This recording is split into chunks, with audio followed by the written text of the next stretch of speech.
साथ संगत जी, प्यार से कहना दान निकाल जी के संगत इतने जो उत्साह से सब दूर दूर से आए हैं और वो भाव मन में भक्ति का लेके कि ये निराकार ही जीवन में एक प्राथमिकता है।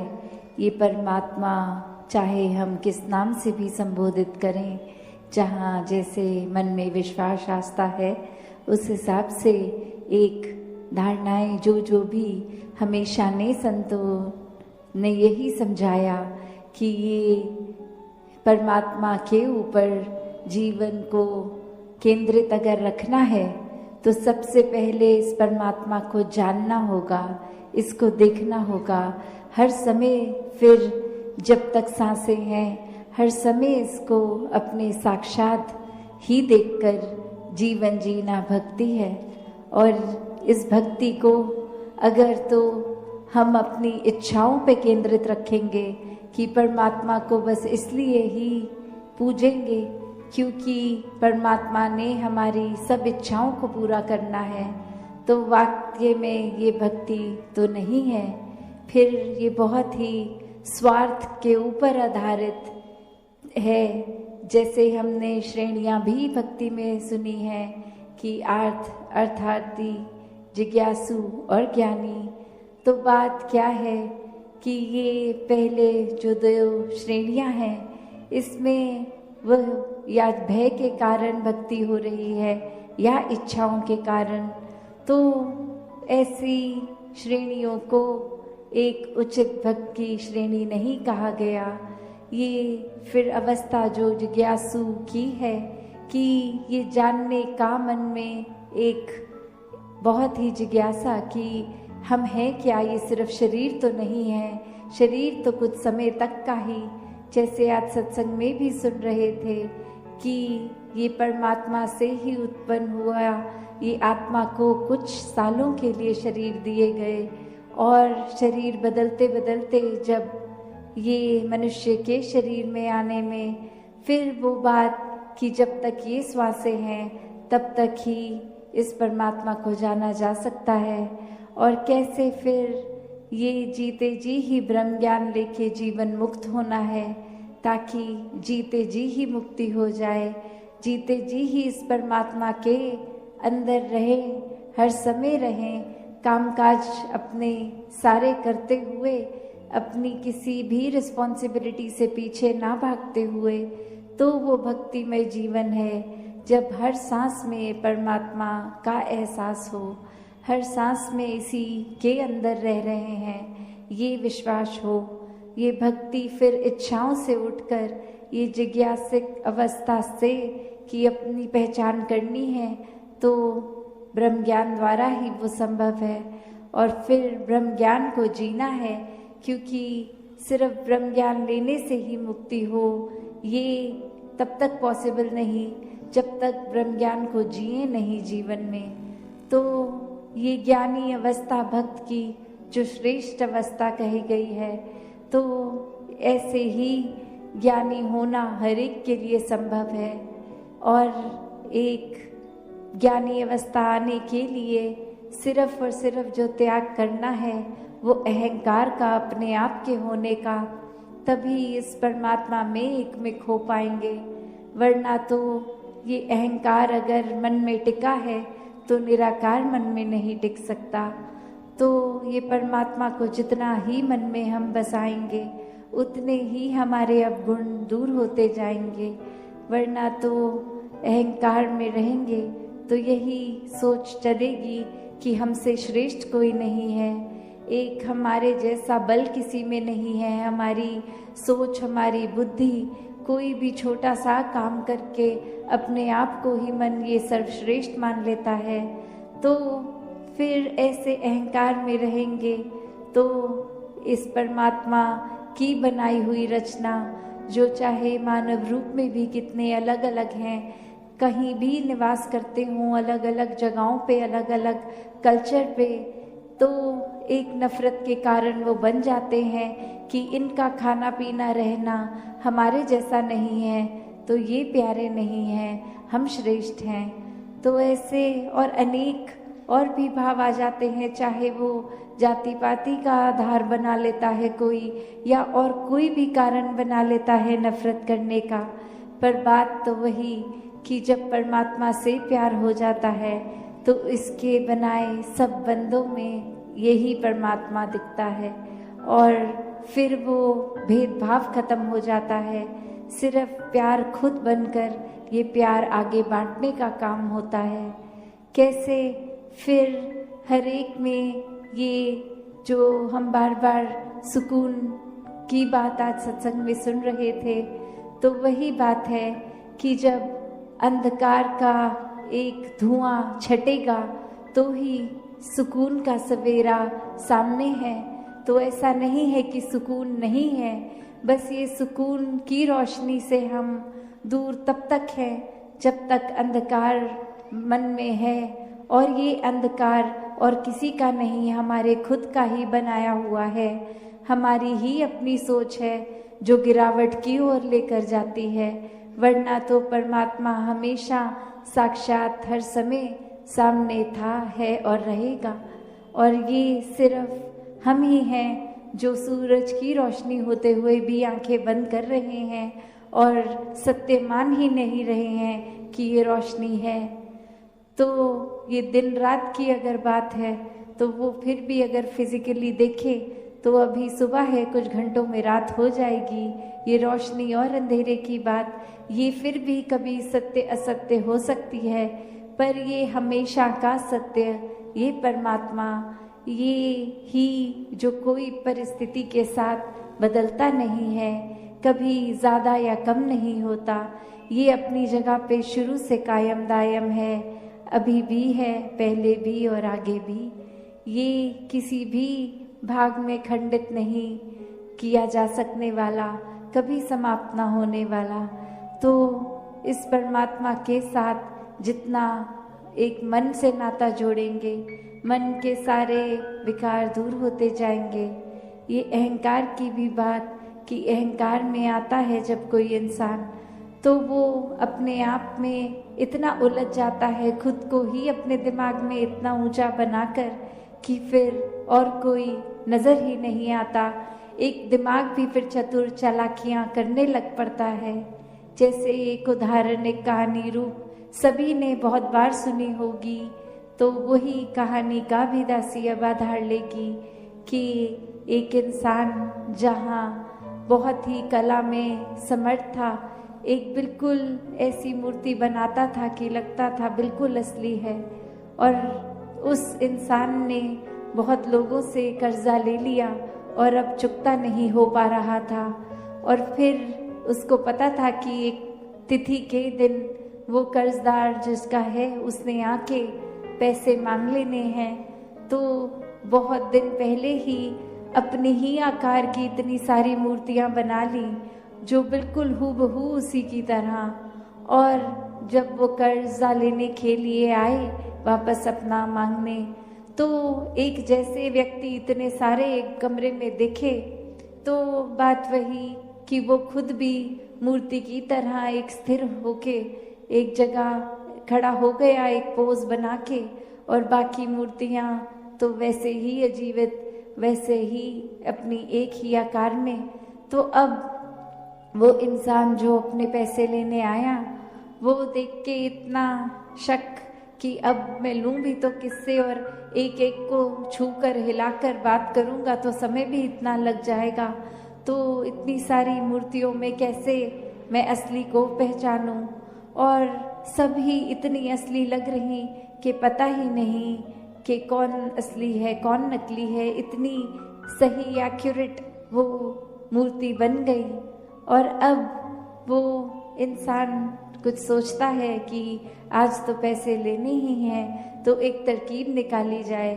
तो वो सारी मूर्तियों की ओर देखकर कहता है कि बहुत ही सुंदर है, ये इतनी कला इतनी अच्छी, ये सब इतना अच्छा, पर बस एक कमी रह गई है जो हर मूर्ति और असली इंसान में फ़र्क दिख रहा है मुझे। मैंने एक ढूंढ लिया है इतनी मूर्तियों के बीच में वो सही इंसान, सिर्फ एक कमी की वजह से। और वहाँ वो मूर्तिकार उस समय सिर्फ इतना ही उसके अहंकार पर ठेस पहुंची कि ये कौन मेरी कमियां निकालने आ गया है। मैंने तो बहुत ही एक असल दिखने वाली मूर्ति बनाई है, कोई कमी नहीं है। और वो बीच में से बोल पड़ता है कि सब बिल्कुल ही असली लग रही हैं, कोई कमी नहीं है, तुम कौन होते हो कमी निकालने वाले। तो फिर वो इंसान कहता है कि आजा, तुझे ही ढूंढ रहा था। तो कैसे ये भाव मन के कि ये बात इंसान जहाँ अपने आप को अहंकार के कारण इतना ऊंचा मान लेता है कि फिर एक अपने आप को इतना संपन्न मानते हुए दिमाग से कितनी चतुर चालाकियाँ भी कर लेता है, पर वही अहंकार है जो उसको डूबा ले जाता है, वो वहीं ख़त्म हो जाता है इंसान।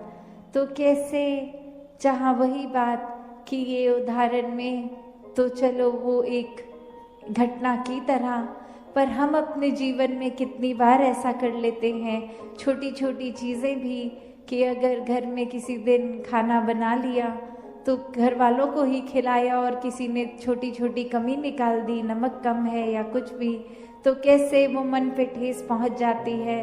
कैसे वो एक बात आती है कि इतनी मेहनत करके इतना समय लगा के खाया और फिर मन में भाव वो जहाँ इतने प्यार से खाना बनाया वही एक मन हमारा ही खट्टा हो जाता है। या फिर कोई और उदाहरण कि किसी ने कोई चीज़ भी एक पॉइंट आउट कर दी कि ये हम में ठीक नहीं है, हमें एज अ पर्सन अपने किरदार में ये एक बदलाव लाना है। तो अक्सर इंसान अपने आप का सुधार तो क्या ही करेगा, उस इंसान से ही बातचीत बंद कर देता है कि इसने मेरी कमी बताई कैसे, मुझ में तो कोई कमी नहीं है। तो ऐसा ये जो हर दिन हम जीते हैं वो एक सिर्फ कोई एक घटना नहीं, ये सूक्ष्म अहंकार धीरे धीरे हमारे अंदर इस तरह आता है कि फिर वो इतना प्रबल रूप ले लेता है, हमें पता ही नहीं चलता।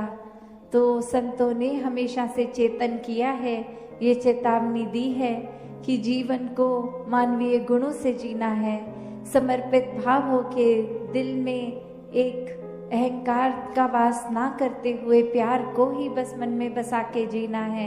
तो ऐसा ही भाव हर किसी का जहाँ बन सकता है और है भी, बस वो अपनी भक्ति हर किसी के हाथ में है कि हमें एक संतमति के अनुसार रहना है या मनमति करनी है। तो जो संतमति के अनुसार जीवन बिता देते हैं वो पूर्ण भक्त बन जाते हैं, जो हमेशा इस ब्रह्म ज्ञान को याद रखते हैं पूर्ण भक्त बन जाते हैं। तो हर कोई जहाँ निराकार को आधार बना के अपना जीवन चलाता रहे, वहीं हर एक ने प्रयास करना है कि अपने जीवन को फिर इस तरह संतों के अनुसार जिएं कि हर समय हमें जो भी मिले उनको भी ये फर्क दिखे कि ये इंसान वाकई ही परमात्मा से जुड़ा है, परमात्मा में ही रहता है। इन्हीं शब्दों से दासी आपसे आज्ञा लेगी। धन्यवाद जी। प्यार से कहना धन्यवाद जी। एक स्थिर है परमात्मा, अपने स्थान से हिलता नहीं है। बाकी दुनिया की कोई भी चीज़ देख ले, पूरे ब्रह्मांड की, वो हिलता ही रहती है सब। तो कैसे ये परमात्मा, ये स्थिर पे जब हम मन टिका लेते हैं, इस स्थिर के साथ जुड़ के खुद भी स्थिर अवस्था प्राप्त कर लेते हैं, तो दुनियावी रूप पूरे दिनचर्या में कुछ भी होता रहे, मन डगमग नहीं करता। मन समय के और स्थिति के अनुसार बहुत ही अपने मन को डुबाता नहीं है। अगर बुरी एक घटना घट जाए या बहुत ही बावले रूप की तरह खुशी भी नहीं मनाता। क्यों? क्योंकि ये स्थिर के साथ जब जुड़ जाते हैं मन बहुत ही सहज हो जाता है। फिर एक गोइंग विद द फ्लो वाली बात आ जाती है कि कैसे ये परमात्मा ही जो हर चीज़ का करता है। जब मन इस पे टिका लिया, एक अपने आप को इसके हवाले कर दिया, तो फिर ये बात कि ये जो भी कर रहा है इसका किया सब पूर्ण, सब परफेक्ट एकदम है, तो फिर एक चिंता मन में उस रूप में नहीं आती। फिर यही बात कि जो ये कर रहा है इसी की रजा में राजी हैं हम, तो फिर एक कुछ भी हमें मन को खट्टा करने वाली बात नहीं लगती। कोई भी स्थिति एक ऐसी नहीं लगती कि ये परमात्मा ने जीवन में क्यों डाल दिया, या ये ऐसे करता परमात्मा तो ज़्यादा बेहतर होता। नहीं, भक्त तो हमेशा यही कहते हैं, तेरा भाना मीठा लागे, कि कैसे एक जीवन में कुछ भी है ये चाहे खट्टा भी है तो भी मीठा लगता है। सिर्फ ये कोई एक एक्टिंग रूप नहीं है, ये भक्तों के मन की अवस्था है। तो अगर ऐसे मन की अवस्था हर कोई चाहता है कि हो, तो वो संभव है सिर्फ और सिर्फ इस ब्रह्म ज्ञान द्वारा। क्योंकि जब ये सच्चाई एक मनुष्य को पता लग जाती है कि हमारा असली जो रूप है वो एक शरीर नहीं है, ये मानव चोला नहीं है, ये आत्मा जो सदैव सिर चोले बदल रही है, इसको जब मोक्ष लेना है तो एक मनुष्य के शरीर से जीते जी ये परमात्मा की जानकारी, ये ब्रह्म का ज्ञान जब मिल जाता है तो ही वो मुक्ति, मोक्ष, साल्वेशन पॉसिबल होती है। और अपने मन में सिर्फ ये जिज्ञासा लाना ही उस समय कि किस तरह हम कहाँ से आए हैं, कहाँ जाना है, और जीते जी किस तरह का जीवन निभाना है। जब ये एक जिज्ञासा लाकर ये ब्रह्म ज्ञान की दात मिल जाती है तो ही जीवन सफल हो जाता है। फिर हर पल एक मन हमारा सिर्फ प्यार ही करता है, किसी से नफरत नहीं करता। ये बात जान लेता है कि जो परमात्मा मेरे शरीर में है वही सामने वाले के भी है, तो फिर किसी से नफरत, निंदा, किसी की पीठ पीछे चुगली नहीं करता, एक बुरे भाव मन में किसी के लिए नहीं आते, हर एक के अच्छे गुण ही ये मन निकालता है। तो ऐसा जीवन जब भक्त जीते हैं तो वाकई ही वो संसार के लिए वरदान बन जाते हैं, और ऐसा ही जीवन हर एक के लिए जीना संभव है। तो क्यों ना अगर हम मनुष्य हैं तो अपने मानवीय गुणों से ही मनुष्य कहलाए, ना कि सिर्फ मनुष्य के आकार का शरीर है इसलिए मनुष्य हों।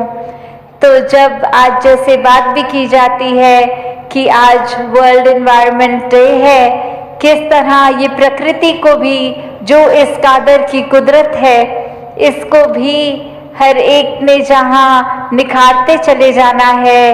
एक हम दिनचर्या में अगर सोचे कि कितना कचरा फैलाते हैं, किस तरह वो वेस्टेज भी ना हो, वो पोल्यूशन भी ना हो, वो एक किस तरह से हम मैनेज अच्छी तरह कर पाए, ताकि जब इस संसार में आए थे तो जितनी खूबसूरत धरती थी, जब इस संसार को छोड़ के जाए तो भी उससे ज़्यादा ही सुंदर इस कुदरत को कर सकें। किस तरह हम अपना बिट, चाहे वो पानी, बिजली इत्यादि, जो भी हम एक अपने नीड के अनुसार बस उतना ही इस्तेमाल करें, उसको फजूल खर्च ना करें।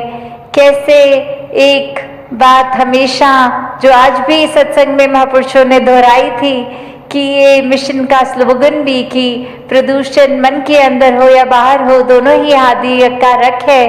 तो अंदर बाहर कौन सी प्रदूषण है? बाहर तो चलो हम कह सकते हैं कि एक सांस लेने के समय प्रदूषण, पर ये मन